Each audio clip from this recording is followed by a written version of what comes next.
Um relatório que eu faça, um relatório que qualquer um de nós, enquanto assistentes sociais, faça, ele pode matar uma pessoa.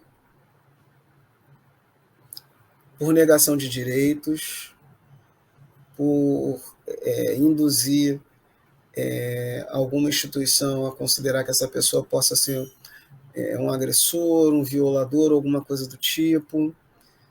Então, é necessário que a gente tenha um entendimento de que a graduação ela não é só uma passagem para que a gente consiga o diploma. A graduação ela é parte de um processo de formação e um processo de formação pelo qual a gente vai ser cobrado durante todo o nosso exercício profissional. Então, acredito que as pessoas que saiam da graduação sem compreender o que é a profissão na qual elas estão se formando, são as mesmas pessoas que entram na graduação e entendem que prova é só responder o que o professor quer para passar, estágio é só fingir que está fazendo o que o supervisor quer para poder conseguir a nota, e por aí vai. Mas isso não se sustenta, porque a gente precisa ter verdade no que a gente faz. Enquanto profissionais, o que a gente faz precisa ser orgânico, precisa ter propósito, precisa ter objetivo, precisa ter técnica. Uma outra coisa que é importante, Adriano, e a gente precisa falar bastante também, é técnica. Se eu tenho a técnica, é muito mais difícil de eu cometer o erro. Se eu sei para quê e como fazer uma entrevista, eu consigo exatamente o resultado que eu estou projetando. Agora, se eu não sei para que eu estou fazendo uma entrevista com um usuário, se eu não sei como fazer essa entrevista, aí fica muito complicado mesmo de eu alcançar algum resultado. Eu vou gerar erro, e aí eu vou fazer do jeito que eu intuitivamente acho que tem que ser feito. E aí isso vai trazer toda a carga moralizante, toda a carga de desconsideração da diversidade do outro, e aí vai dar errado de qualquer jeito. Sim. A gente entra na questão da instrumentalidade que o profissional tem que ter, né? A expertise profissional. Aí entra naquela questão que a gente estava conversando em off, do aprimoramento intelectual e profissional constante, né? E galera, é o seguinte, o Leandro falou aí que pode matar uma pessoa. Talvez vocês possam pensar, estamos exagerando, eles estão exagerando. Eu vou citar só um caso para vocês.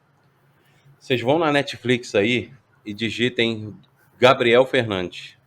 É um caso que ocorreu nos Estados Unidos, não foi aqui, mas neste caso, essa criança infelizmente veio a óbito por uma série de fatores, de erros, de negligência. 4 assistentes sociais passaram por esse caso e negligenciaram, poderiam ter salvado a criança. Então, assim, mata mesmo. Tem que saber o que é o serviço social, sim, tem que entender o que é, tem que entender o objetivo da profissão que você escolheu e a questão da técnica, dos instrumentos, dos instrumentais técnicos, a expertise a usar o instrumental na entrevista para você conseguir captar demandas que talvez estão nas camadas de baixo, nas camadas de trás, não estão postas ali diante de você, mas você vai captar pela sua expertise, não é isso, Leandro? Exatamente. As demandas que você está falando, as demandas implícitas, né, são aquelas demandas que estão abaixo da superfície que, se você não tiver um olhar apurado, se você não tiver uma sensibilidade, se você não tiver uma abordagem empática, e aí eu estou usando empatia, e eu gosto muito de falar sobre, eu tenho gostado muito de falar sobre isso, porque a gente está num momento em que a gente tem falado muito da tecnologia. E eu acho que vale a pena a gente falar sobre isso daqui a pouquinho. Sim. Mas antes da gente falar da tecnologia, eu quero falar da empatia enquanto técnica. E aí, quando eu falo isso, o pessoal fica, mas empatia e tal. Primeira coisa que a gente tem que fazer é diferenciar empatia de simpatia. Simpatia, assim, pô, gosto do Adriano, o Adriano é um cara legal, tal, isso aqui, eu não vou tratar o Adriano bem. Empatia não é isso. Empatia também não é a gente se colocar no lugar do outro, né? Pô, cara, eu sei como é que é a sua dor, eu sinto a sua... Também não é isso. Empatia é você compreender que a pessoa que está na sua frente tem uma trajetória, ela tem questões que são particulares a ela, e que essas questões dentro da trajetória dela incidem em quem ela é naquele momento que ela está na tua frente. Então, é você compreender quem é aquela pessoa, você olhar aquela pessoa e compreender o que faz com que ela chegue até a sua frente do jeito que ela chega e de que forma você pode lidar com o que ela está trazendo para incidir positivamente na vida dela. Empatia é isso. Então, primeira coisa é a gente desenvolver esse olhar empático. E esse olhar empático associado a outras técnicas, como pensar a abordagem, pensar instrumentos, pensar o objetivo da sua abordagem, porque a sua abordagem ela não começa quando você começa a falar com o usuário. Ela começa quando você projeta o que você quer de falar dessa fala com o usuário. Então, eu vou fazer um grupo de usuários. Antes de fazer esse grupo, eu tenho que me preparar.